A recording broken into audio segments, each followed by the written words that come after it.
Bulletin breaking news చూస్తున్నాం. తెలంగాణ అసెంబ్లీలో గందరగోళం నెలకొంది. స్పీకర్ కు జగదీష్ రెడ్డికి మధ్య వాగ్వాదం చోటు చేసుకుంది. అసహనానికి గురి కావద్దంటూ జగదీష్ రెడ్డికి స్పీకర్ సూచించారు. ఇక సాహసంతో వ్యవహరించాలని, సహనంతో వ్యవహరించాలని, సభా సాంప్రదాయాలను కాపాడాలని హితో పలికారు. అయితే స్పీకర్ వ్యాఖ్యలకు జగదీష్ రెడ్డి కౌంటర్ ఇచ్చారు. ఏ సభా సంప్రదాయానికి విరుద్ధంగా మాట్లాడానో చెప్పాలన్నారు. జగదీష్ వ్యాఖ్యలపై స్పందిస్తూ తన విషయంలోనే సభా సాంప్రదాయాలను పాటించలేదన్నారు స్పీకర్. తనను ప్రశ్నించడమే సభా సాంప్రదాయాలకు విరుద్ధమని చెప్పారు. అయితే స్పీకర్ వ్యాఖ్యలపై తీవ్రంగా స్పందించారు జగదీష్ రెడ్డి. ఈ సభ మీ సొంతం కాదంటూ జగదీష్ రెడ్డి కామెంట్స్ చేశారు.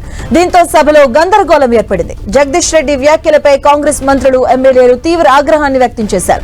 స్పీకర్ చైర్ ను అవమానించేలా జగదీష్ రెడ్డి మాట్లాడారని, దళిత స్పీకర్ ను అవమానించారని కాంగ్రెస్ నేతలు మండిపడ్డారు. అసహనానికి గురి కాకండి. మేమా? మీరే రాష్ట్రపతి చూస్తున్నారు, రాష్ట్రపతి చూస్తున్నారు అధ్యక్ష, రాష్ట్రపతి చూస్తున్నారు అధ్యక్ష, అధ్యక్ష రాష్ట్రపతి అందరూ చూస్తున్నారు. జగదీశ్వర్ రెడ్డి గారు ప్లీజ్, జగదీశ్వర్ రెడ్డి గారు ప్లీజ్, జగదీశ్వర్ రెడ్డి గారు ప్లీజ్, 1 minute. అసహనానికి గురి కాకండి, సహనంతో మాట్లాడండి, సభా సాంప్రదాయాలను కాపాడండి. మీరు సీనియర్ శాసనసభ్యులు, మంత్రి పదవి కూడా చేశారు మీరు 10 సంవత్సరాలు. మీరు ఈ విధంగా మాట్లాడడము, సభను సాంప్రదాయాలను తప్పుదోవ పట్టించడం మంచిది కాదు. ప్లీజ్ మాట్లాడండి. అధ్యక్ష, అధ్యక్ష ఏ సభా సంప్రదాయానికి నేను విరుద్ధంగా మాట్లాడినా మీరు చెప్తే తర్వాత మాట్లాడదు అధ్యక్ష.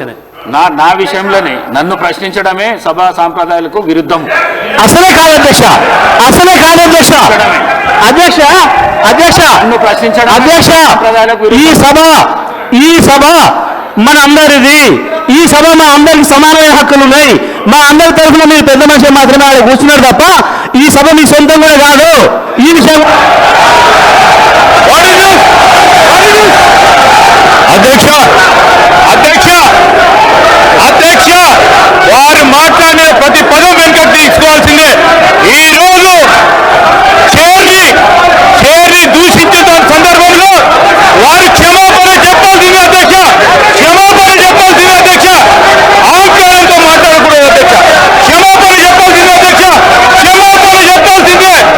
ఈ రోజు చైర్ పైన దూషణలు చేస్తూ, బెదిరించే కార్యక్రమం చేస్తూ, ఈ రోజు వారు చేసిన మాటలు విషయంలో తప్పకుండా జగదీశ్వర్ రెడ్డి గారు వారి పార్టీ పూర్తి స్థాయిలో క్షమాపణ చెప్పాల్సింది అధ్యక్ష.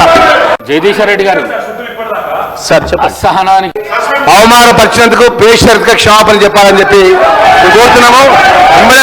ఎందుకంటే అధ్యక్ష ఈరోజు 10 సంవత్సరాలు ఈ రాష్ట్రంలో వారు అధికారంలో ఉన్నారు.